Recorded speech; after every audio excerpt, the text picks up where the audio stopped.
கேள்வி பார்வையாளர் வணக்கம். நேர்காணலில் நாம் சந்திக்க இருக்கும் சிறப்பு விருந்தினர் மக்கள் அதிகார கழகத்தின் பொறுப்பாளர் ரவி அவர்கள். சார் வணக்கம். வணக்கம்.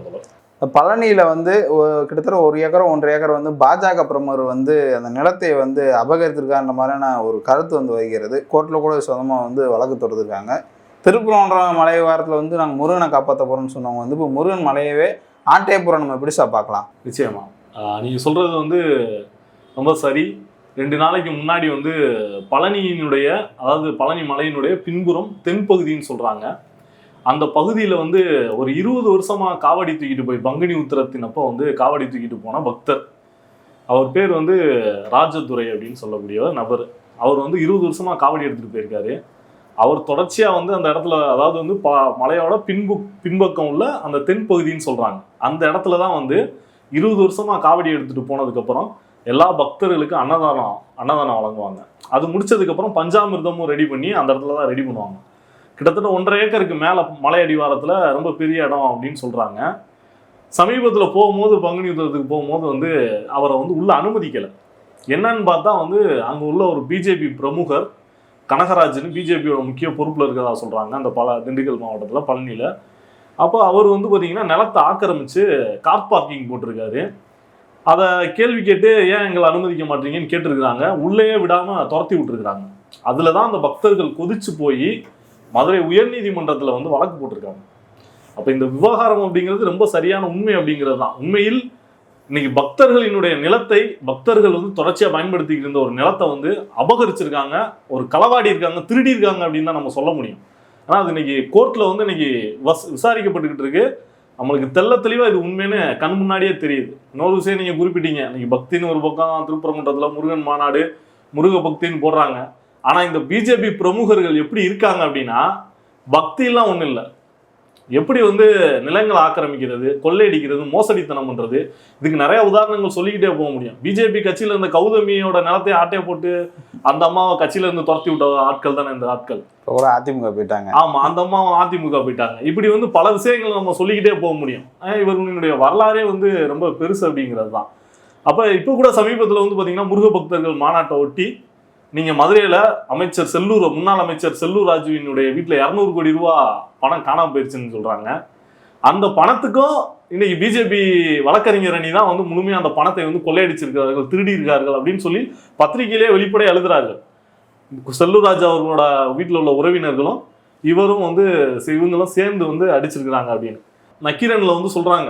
அது கேரளாவில் உள்ள பிரபல சாமியோட பேர் கொண்ட வழக்கறிஞர், பிஜேபியினுடைய மாவட்ட பொறுப்புல முக்கியமான நபர், மத்திய அரசு வழக்கறிஞராகவும் இருக்கிறதாகவும் வெளிப்படையாவே எழுதுறாங்க. அப்ப நம்மளுக்கும் கூட இன்னைக்கு ஐயப்பராஜா அப்படிங்கிற ஒரு பேரோட ஒருத்தர் சுத்திட்டு இருக்கிறாரு. அவங்களோட நிர்வாகியே செல்லூர் ராஜு வீட்டுல களவு ஆடினோடனே பாஜகவோட ஆதரவாளர் தான் ஒருத்தர் ஃபேஸ்புக்கில் எழுதியிருக்காரு, ரவிக்குமார் அப்படின்னு. அவர் என்ன எழுதியிருக்காருன்னா, இந்த மாதிரி பாஜகவினுடைய வழக்கறிஞர் சங்க பிரிவுல கட்ட பஞ்சாயத்து பண்ணக்கூடிய நபர்கள்லாம் சேர்ந்து தான் இன்னைக்கு செல்லூர் ராஜா அவர்களுடைய பணத்தை சூறையாடிட்டாங்க அப்படின்னு சொல்றாங்க. நீங்க இதை யோசிச்சு பாருங்க. ஒரு பக்கம் இங்கிட்டு பழனியில பக்தர்களோட நிலத்தை களவாடுறாங்க, அவங்க ஆட்டையை போட்டு அதை தனக்கு சொந்தம்ன்றாங்க. அது கோர்ட்ல கேஸ் நடந்துகிட்டு இருக்கு. இன்னைக்கு கோர்ட்லயும் பாத்தீங்கன்னா அறநிலையத்துறை அதுக்கு எதிராக ஃபைட் பண்ணிட்டு இருக்காங்க. இன்னொரு பக்கம் இங்க பாருங்க, முருக பக்தி மாநாடுன்னு சொல்லிட்டு ஒரு அமைச்சரை வர வச்சுட்டு அன்றைய தினமே களவாடி இருக்கிறார்கள். எவ்வளவு பெரிய ஸ்கெட்ச் போட்டு பண்ணிருக்காங்கன்னு பாருங்க. மாப்பிள்ளைய வர சொல்லிட்டு மாப்பிள்ளை வீட்டுல இருக்கப்பெல்லாம் சுருட்டிட்ட மாதிரி ஆகிவிட்டாங்க. உண்மை, நிச்சயமா அப்படிதான் ஆயிடுச்சு. அப்ப வர சொல்லி முக்கியமா அதுல இன்னொரு விஷயம் நடந்திருக்கு. ஒரு கொலை வழக்குல வெளியே வந்த பிரகாஷ்னு ஒரு நபர் சொல்றாங்க. அந்த நபர் பாத்தீங்கன்னா கொலை வழக்குல இப்ப பரோல்ல வந்திருக்கிறாங்க. அவரை வச்சுதான் அடிச்சிருக்காங்க. அவர் பரோல்ல வந்த சரியான நேரம் பார்த்து இப்ப அவர் வீட்டுல இவரை வச்சுதான் பணத்தை எல்லாம் கொள்ளையடிச்சிருக்கதா சொல்றாங்க. அப்ப இதெல்லாம் பாத்தீங்கன்னா பார்க்கும்போது இந்த பிஜேபியினுடைய வழக்கறிஞர் சங்கமா இருக்கட்டும், அதே மாதிரி இந்த கிரிமினல்களா இருக்கட்டும், எல்லா பேரும் கூட்டுக்களவாணித்தனம் பண்ணி ஒரு மிகப்பெரிய ஒரு ஸ்கேம் அடிச்சிருக்கிறாங்க அப்படிங்கிறதான் பார்க்க வேண்டியது. நம்ம சொல்ல போனா கூட்டணி கட்சின்னு சொல்லிக்கிறாங்க. எவனாவது கூட்டணி கட்சியில கூட இருக்கிற நண்பன்கிட்டே திருடுற குரூப் எல்லாம் பார்த்துருப்போம். அதெல்லாம் நம்ம பார்த்தோம்னா ரொம்ப கேவலமானது. அப்படிதான் இந்த இது நடந்துகிட்டு இருக்கு. அதாவது கூட்டணியில் உள்ள நபர்கள்கிட்டே திருடுறது இருக்குல்ல, இதெல்லாம் எங்க போய் சொல்ல முடியும்? ஒருவேளை அந்த பணத்தை களவாண்ட கூட்டணியானே தெரியலன்ற மாதிரி கேள்வி. அது ஒரு வகையில உண்மைதான். இப்ப செல்லூர் ராஜு இருக்காருன்னா அவர் போய் 200 கோடின்னு கம்ப்ளைண்ட் கொடுக்கறது இல்ல, 2.5 கோடின்னு தான் கம்ப்ளைண்ட் கொடுக்குறாரு. அதுவே களவாடின பணம் தான். களவாடின பணத்தை எப்படி களவாடினது இருக்குல்ல, அதுலதான் பிஜேபி கை தேர்ந்த நபர்களா இருக்கிறாரு. எப்படி வந்து ஒரு களவாணிட்டே களவான்றது இருக்குல்ல, அப்படிப்பட்ட ஒரு ஆக மோசமான திருடன்கிட்டே திருடன் அப்படி வச்சுக்கலாம். அப்ப இவர்கள் எல்லாம் சேர்ந்து வந்து ஒரு மிகப்பெரிய கிரிமினல் சாம்ராஜ்யத்தை வந்து கட்டமைச்சுக்கிட்டு இருக்காங்க. அப்ப இது வந்து ஒரு மிகப்பெரிய அபாயம் அப்படிங்கறத நம்ம மக்கள் புரிஞ்சுக்கல. இதுல வந்து செல்லூர் ராஜ் அவர்கள் வந்து இந்த மாதிரி நீ அதிக பணம்னு சொன்னா வீட்டுக்கு ஈடி வரும் அப்படின்னு சொல்லி மிரட்டி இருக்கதான் ஒரு தகவல். அப்படி தகவல் வருது. அப்ப பணம் இப்படிலாம் வந்துச்சு அப்படின்னா, அதிகமான பணத்தை நீ வந்து கேட்ட அப்படின்னா உனக்கு ரைடு விடுவோம், திரும்பி பணத்தை கேட்டீங்கன்னா ரைடு விடுவோம் அப்படிங்கிற ரேஞ்சுக்கெல்லாம் மிரட்டப்படுவதாக பல்வேறு தகவல்களும் வருது. அது இன்ன வரைக்கும் வந்து எந்த ஒரு வெளிப்படையா எதையுமே பேச மாட்டாங்கல்ல, அதெல்லாம் மூடி மறைச்சிக்கிட்டு தானே இருக்கிறாங்க. அப்ப அதை வெளிப்படையா வந்து எதுவும் பேசாம ஒரு மர்ம குகையில நடக்கிற மாதிரி எல்லாம் நடந்துகிட்டு இருக்குது. மக்களுக்கு இது வந்து அம்பலப்படுத்த வேண்டியது இருக்கு. அதுல இந்த பிஜேபியினுடைய வழக்கறிஞர் சங்கமும் ஆக மோசமான ஒரு கிரிமினல்களா இருக்கிறார்கள். பிஜேபியினுடைய அனைத்து நபர்களுமே பெரும்பாலும் வந்து இப்படிப்பட்ட கிரிமினல்களா தான் அவர்கள் சேர்த்து வச்சிருக்கிறாங்க. அதோட விளைவு தான் நம்ம இப்ப பாக்குறோம், பழனியில பாக்குறோம். இன்னைக்கு பழனியில கூட நீதிமன்றத்துல வந்து என்ன சொல்லியிருக்காங்கன்னா, அறநிலையத்துறை உடனே அதை பத்தி என்னன்னு சொல்லுங்க. அது வந்து அறநிலையத்துறையோட நிலம், கோவிலோட நிலம்ன்றாங்க. கோவில் நிலத்தை ஆட்டை போட்டிருக்காங்கன்றது அதுல முக்கியம். பக்தர்கள் பயன்படுத்துற நிலங்கிறது ஒண்ணு, ஆனா அது கோவில் நிலமும் சொல்றாங்க. கோவில் நிலத்தை சேர்த்து ஆட்டையை போட்டிருக்கான். இதனாலதான் என்னமோ அந்த மாநாட்டிலே தீர்மானம் நிறைவேற்றிருக்காங்க போல, எங்களுக்குலாம் அந்த மாதிரி நிலத்துல ஆட்டையை போட முடியல, இந்து அறநிலையத்துல வெளியேற்ற சொல்லுங்கன்னு சொல்றாங்களா? நிச்சயமா அதுதான் பிஜேபியினுடைய முழுமையான நோக்கம் அப்படிங்கிறது. இந்த இந்து அறநிலையத்துறையை பத்தி பலரும் பல விஷயங்கள் சொல்றாங்க. என்ன அப்படின்னா, முக்கியமா கோவில் சொத்துக்களை நிறைய மீட்டெடுத்ததுல இந்த அறநிலைய சமயத்துறைக்கு மிக முக்கியமான பங்கு இருக்கு. அப்ப இந்த அறநிலையத்துறையை ஒழிச்சுட்டா இந்த நிலத்தை எல்லாம் கைப்பற்றிடலாம் அப்படிங்கிறதா இன்னைக்கு பிஜேபியோட முக்கியமான பிளானா இருக்கு. அதனாலதான் இந்த தீர்மானத்தை திரும்ப திரும்ப சொல்கிறாங்க. ஒண்ணு என்னன்னா, இன்னைக்கு இந்த ஐயர்கள் அதே மாதிரி பார்ப்பன கும்பல் இவர்கள்லாம் வந்து எந்த கணக்கு வழக்கையும் கோயில்ல முறையா வந்து தெரிவிச்சதில்லை. எல்லாம் வந்து சாப்பிட்டு கொளுத்துக்கிட்டு இருந்தாங்க. இன்னொரு பக்கம் நிலங்களை எல்லாம் வந்து இந்த மாதிரி கிரிமினல் கும்பல் களவாடிக்கிட்டு இருந்தார்கள். இதையெல்லாம் முறைப்படுத்துவதற்கு இந்து சமய அறநிலையத்துறை வந்துச்சு அப்படிங்கிறதான். அப்ப இந்து சமய அறநிலையத்துறையை ஒழிச்சுட்டா இதெல்லாம் வந்து நம்ம கைப்பற்றிக்கலாம் அப்படிங்கிறத அவங்களோட கணக்கு, வேற ஒன்றும் இல்லை. ஏன்னா இன்னைக்கு பாருங்க, மாலிப்டினம் அப்படின்னு ஒரு தனிமம் வந்து பழனி சுற்றி வட்டார மலைப்பகுதிகளில் ஃபுல்லா இருக்கலாம். அடுத்து டங்ஸ்டன் மாதிரி அங்க ஒரு திட்டத்தை மாலிப்டினம் எடுக்கிறதுக்கான ஒரு அறிவிப்பை. அப்ப நீங்க சொல்றபடி பார்த்தா பழனி மலையா இருக்காதா? ஆமா, அதை நோக்கி கூட போகும்னு தான் சொல்றாங்க. எப்படி இங்க டங்ஸ்டன் ஒரு மலையை எடுத்து எல்லா இடத்தையும் காலி பண்ண நினைச்சாங்களோ, அதே மாதிரி நீங்க அங்க வந்து குறிப்பா அந்த ஊர்கள் சொல்றாங்க. முக்கியமா அந்த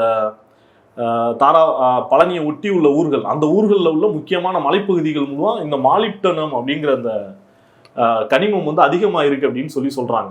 அப்ப இதையெல்லாம் வந்து எடுப்பதற்கான திட்டத்தை வந்து பலர் இன்னைக்கு அம்பலப்படுத்திட்டு இருக்காங்க. முக்கியமா இந்த திட்டம் வந்தா எவ்வளவு பெரிய விளைவு ஏற்படும். இந்த பழனி மலை முருகன் கோயிலே இருக்காதுன்னு சொல்றாங்க, மலையே இருக்காதுன்னு சொல்றாங்க. அப்ப இவங்களுக்கு உண்மையிலேயே முருகனுக்கு மேல என்ன பக்தி இருக்கு? ஒரு பக்தி இல்லை. இதைத்தான் நம்ம டங்ஸ்டன்லயும் பார்த்தோம். அங்க உள்ள மலைகள் எல்லாத்துலயும் வந்து ஆண்டின்னு ஒரு முருகன் இருந்தாரு. ஆனா அங்க எல்லா மலைகளையும் நீங்க மக்கள்கிட்ட போய் கேட்டீங்கன்னா, இங்க ஒரு ஆண்டி கோயில் இருக்குப்பா, முருகன் கோயில் இருக்குப்பான்னு எல்லா மலையிலுமே சொல்லுவாங்க. இந்த மலையெல்லாம் அழிக்க துணிஞ்ச ஆட்கள் தானே இவனுங்க. அப்ப நோட்டீஸ்ல மட்டும்தான் குன்றம் காப்போம், குமரனை காப்போம், முருகனை காப்போம், மத்த எல்லாமே நாங்க தான் வச்சுக்கிறோம்ன்ற மாதிரி தலைப்பு வேணா இப்படி மாத்திடலாம். முழக்கம் இவன் என்ன நோட்டீஸ் அடிக்கலாம் அப்படின்னா, குன்றத்தை அழிப்போம், மலையை கொள்ளையடிப்போம் அப்படின்னு வந்து இவங்க நோட்டீஸ் அடிச்சா இவங்களுக்கு பொருத்தமா இருக்கும். அப்படிப்பட்ட வேலையைத்தான் இவர்கள் தொடர்ச்சியா செய்து கொண்டிருக்கிறார்கள். அதனால அந்த முருக பக்தர்கள், சாதாரண கடவுள் பக்தியில உள்ளவங்க எல்லாம் இந்த திருடர்களை வந்து புரிந்து கொள்ள வேண்டும் அப்படிங்கிறத நம்மளோட நோக்கமா இருக்கு. இதற்கு எதிராக நம்ம வந்து களத்துல எல்லா பேரும் ஒன்று சேர்ந்து நிக்கணும், குரல் கொடுக்கணும். இல்லைன்னா நம்மளோட உரிமையும் காப்பாற்ற முடியாது. இவங்க கிட்ட இருந்து மக்களையும் பிரிச்சு எடுத்துருவாங்க. மக்களை பிரிச்சு எடுத்துட்டு மக்களை மத ரீதியா சண்டையிட வைத்து விட்டு மக்களை கொள்ளையடிப்பது தான் இவர்களோட நோக்கமா இருக்கு. அதுக்காக என்ன வேணாலும் செய்வார்கள். இப்போ அடுத்தடுத்த பல்வேறு திட்டங்களை வந்து தீட்டிக் கொண்டிருக்கிறார்கள் கலவரத்தை நடத்துவதற்கு. இதெல்லாம் நம்ம எச்சரிக்கையா இருந்து இதெல்லாம் நம்ம முறியடிக்க வேண்டிய தேவை இல்ல. இதுல திருப்புறம்ன்றதை வந்து கார்த்திகை தீபம் இந்த வருஷம் ஏத்துவோம்னு சொல்லிட்டு பாஜக இந்து முன்னணிக்காரங்களாம் சொல்றாங்களே, இந்த சம்பவத்தை எப்படி பார்க்கலாம்? இதோட ஒப்பிட்டு பார்க்கலாம். நிச்சயமா இது வந்து ஒரு கலவரத்துக்கான திட்டம் தான். அதாவது 1990 கார்த்திகை தீபத்தை ஏத்தணும் அப்படின்னு சொல்லிட்டு ஒரு கலவரம் ஏற்படுத்துவதற்கான திட்டத்தை தொடங்கிட்டான். அப்ப 1997 ஒரு தீர்ப்பு வருகிறது. அந்த தீர்ப்புல வந்து என்ன சொல்றாங்கன்னா, நீதிபதி இந்து முன்னணி பிஜேபி இவர்கள் யாரும் மலை மேல கார்த்திகை தீபம் ஏற்ற போகக்கூடாது அப்படின்னு சொல்லி தீர்ப்பு அளிச்சுறாங்க. ஏன் அப்படின்னா, இவர்களோட நோக்கமே கலவரம் அப்படிங்கிறதுல இருந்துதான் அந்த தீர்ப்பே வந்திருக்கு. அப்ப இவன் என்ன சொல்றான், இன்னைக்கு வெளியில என்ன பிரச்சாரம் பண்றான், பொய் பிரச்சாரம் பண்றாங்க அப்பட்டமா. என்னன்னா, தீர்ப்புல வந்து கார்த்திகை தீபம் ஏத்த சொல்லி உத்தரவு கொடுத்துருக்கு, ஆனா கார்த்திகை தீபத்தை தமிழ்நாடு அரசு தான் ஏத்துறது இல்லை அப்படின்னு சொல்லிட்டு முழுசா எல்லாத்தையும் திசை திருப்பி கொண்டு போய் இன்னைக்கு தமிழ்நாடு அரசு மேலேயும் அறநிலையத்துறை மேலேயும் பழி போட்டு பொய் பேசி பக்காவா இதுக்காக அவர்கள் மேல வழக்கே நம்ம பதிவு பண்ணலாம். உண்மையில் தீர்ப்பு வந்து என்னவா இருக்கு அப்படின்னா, தீர்ப்புல வந்து இந்த கலவர கும்பல் வந்து மேல போகக்கூடாது அப்படிங்கிறதான் தீர்ப்பே. ஆனா அதை வெளியில எப்படி பொய் பிரச்சாரம் பண்றாங்கன்னா, அரசுக்கு எதிராக பிரச்சாரம் பண்றாங்க, அப்போ அறநிலையத்துறைக்கு எதிராக பிரச்சாரம் பண்றாங்க. அப்போ இவர்களுடைய நோக்கம் அப்படிங்கிறது கலவரம் பண்றதுதான். இப்போ என்ன, கொஞ்சம் ஆட்களை தட்டிட்டு போய் மீண்டும் வந்து பிரச்சனை பண்ணலாம், கார்த்திகை தீபம் ஏற்றணும் அப்படின்னு சொல்லிட்டு வந்து இன்னைக்கு போய் பிரச்சனை பண்ணணுன்றதுக்காகவே இந்த தீர்மானம் போட்டிருக்காங்க. அதுக்காக தான் வந்து வார வாரம் வந்து கோவில்ல வந்து கந்தசஷ்டி கவசம் பாட வைக்க போறாங்களாம் பக்தர்களை. கோயிலில் வந்து பக்தர்களை கந்தசஷ்டி கவசம் வார வாரம் பாட வைக்கிறது. அப்படியே ஒரு நாள் எல்லா பேர்த்தையும் கார்த்திகை தீபம் ஏற்ற வாங்க போவோம்னு சொல்லிட்டு ஒரு 5000 பேர்த்தையோ 10,000 பேர்த்தையோ ஏதோ கூட்டிட்டு வந்துட்டு ஒரு கலவரத்தை ஏற்படுத்துறது அப்படிங்கிறத அவர்களோட நோக்கமா இருக்கு. இதை நம்ம தமிழ்நாடு, ஒட்டுமொத்த தமிழ்நாடும் தெள்ள தெளிவா புரிஞ்சுக்கணும். ஏற்கனவே தமிழ்நாடு மக்களும் திருப்பரங்குன்ற மக்களும் வலுவா ஒரு அடி கொடுத்துருக்காங்க ஒற்றுமையா நின்று. அதே அடியை திரும்ப கொடுத்து இந்த கும்பலை, அதாவது தமிழ்நாட்டில் இவர்களுக்கு ஒரு கல்லறையை கட்டணும், அது இந்தியாவுக்கே வந்து வழிகாட்டணும் அப்படிங்கிறது. இப்போ இந்த பழனி மலை விவகாரம் கூடுதலாக வேற எதுவும் செய்தி இருக்கா, இல்லை இந்த நிலத்தை ஆட்டே போட்டாங்க அந்த மாதிரி அளவில் மட்டும் தான் கோர்ட்ல நிலுவையில் இருக்கு அந்த வழக்கு? இல்லை, இன்னும் நிறைய பழனியில வந்து நிறைய பிரச்சனை இருக்கு. முக்கியமா வந்து அங்க உள்ள கடைகள், சிறு சிறு வியாபாரிகள் கடைகள் எல்லாம் வந்து நிறைய அப்புறப்படுத்துறதுக்கு தொடர்ச்சியா இந்த இந்து முன்னணி பிஜேபி கும்பல் சப்போர்ட் ஆண்டிருக்காங்க. அங்க உள்ள சிறு வணிகர்களே இவர்களுக்கு எதிராக போராடி இருக்க வரலாறுலாம் இருக்குது. அப்ப இந்த மாதிரி வந்து தொடர்ந்து வந்து செய்கிறாங்க. இப்ப நீங்க ராமர் கோவில் எடுத்துக்கோங்க. ராமர் கோவில்ல நீங்க அயோத்தியில ஏன் பிஜேபி தோற்றார்கள்? கோயிலை கட்டினோடனே என்ன செஞ்சாங்க அப்படின்னா, இங்க உள்ள வணிகர்கள் கடைகள் எல்லாத்தையும் அடிச்சு துரத்திட்டு பெரிய பெரிய கார்ப்பரேட் மால்களை கொண்டு வந்து அங்க நிறுவி இருக்கிறாரு. அப்ப அதுலதான் மக்கள் அச்சப்பட்டு நம்மளோட ஒட்டுமொத்த நிலமும் வணிகமும் பறி போயிருமே அப்படின்னு சொல்லிட்டு இவர்களை வந்து தோற்கடித்தார்கள் அப்படிங்கிறதா நம்ம வரலாறை பார்க்கலாம். அதே மாதிரியான வேலைகளை எல்லா இடத்துலையுமே செய்யறாங்க. மலையை சுத்தி நாளைக்கு நீங்க திருப்பரங்குன்ற மலை இருக்கு, சுத்தி நாளைக்கு வந்து பாத்தீங்கன்னா நம்ம மக்கள்லாம் யாரும் வந்து கடை வைக்க முடியுமா என்னன்னு தெரியல. ஏன்னா அதை ஒரு வணிகத்தலமா மாத்தி அதை சேட்டு மார்வாடிகள்கிட்ட கூட கொடுத்து எல்லாத்தையும் கொள்ளையடிக்கிறதுக்கான எல்லா வகையான பிளானையும் போட்டு கொடுப்பாங்க அப்படிங்கிறத நம்ம பார்க்கலாம். ஏன்னா இன்னைக்கு மதுரையில தான் நடந்துகிட்டு இருக்கு. இன்னைக்கு சேட்டு மார்வாடிகள் மதுரையினுடைய எல்லா தொழில்களையும் கைப்பற்ற பகுதியிலே அவங்க தானே இருக்காங்க, மீனாட்சி அம்மன் கோயிலை சுத்தி. நிச்சயமா அவங்க தான் வந்து இன்னைக்கு எல்லா இடத்துலையும் கைப்பற்றிட்டு வந்துட்டு இருக்காங்க. அதுக்கு இந்த பிஜேபி அரசு பயங்கர சப்போர்ட்டா இருக்கு. இன்னைக்கு பெரியார் பஸ் ஸ்டாண்ட்ல கூட வந்து பாத்தீங்கன்னா இங்க உள்ள ஏற்கனவே கடை வச்சிருந்தவங்களுக்கு கடலைன்னு சொல்றாங்க. அந்த அளவுக்கு வந்து மிகப்பெரிய அளவுல ஒரு தீவிரமா வந்து மக்களினுடைய வளங்களையும் வணிகத்தையும் கைப்பற்றிக்கிட்டு இருக்காங்க. அப்ப பெரியார் பஸ் ஸ்டாண்ட்ல கடை கட்டுனதுல கடை கிடைக்கலையா எப்படின்னு பாருங்க. ஏற்கனவே இருந்தவங்களுக்கு கடை கொடுக்கல, நிறைய வந்து சேட்டு மார்வாடிகள் தான் கொடுக்குறதா சொல்றாங்க. அப்ப நாளைக்கு திருப்பரங்குன்றத்தை சுத்தி இது நடக்காதுன்னு சொல்லி என்ன நிச்சயம் இருக்கு? அப்ப இதெல்லாம் வந்து ஒரு திட்டமிட்ட ஒரு இவர்கள் கொள்ளையடிப்பதற்காகவும் கிரிமினல் தளம் பண்ணுவதற்காகவும் நிலங்களை அபகரிக்கிறது எல்லா ஃப்ராடுத்தனம் பண்றதுக்காக தான் பக்திங்கிற வேஷம் போட்டு வர்றாங்க. இதை நம்ம தெளிவா புரிஞ்சுக்கணும் அப்படிங்கிறது தான் மக்கள் கண்டிப்பா புரிஞ்சுக்கணும். ஒற்றுமையா நின்று இவர்களை முறியடிக்கணும், களத்தில் நம்ம ஒற்றுமையா நின்று நம்மளோட உரிமையை மீட்கணும் அப்படின்னு தான் சொல்லிக்கிறோம். நன்றி சார். நன்றி.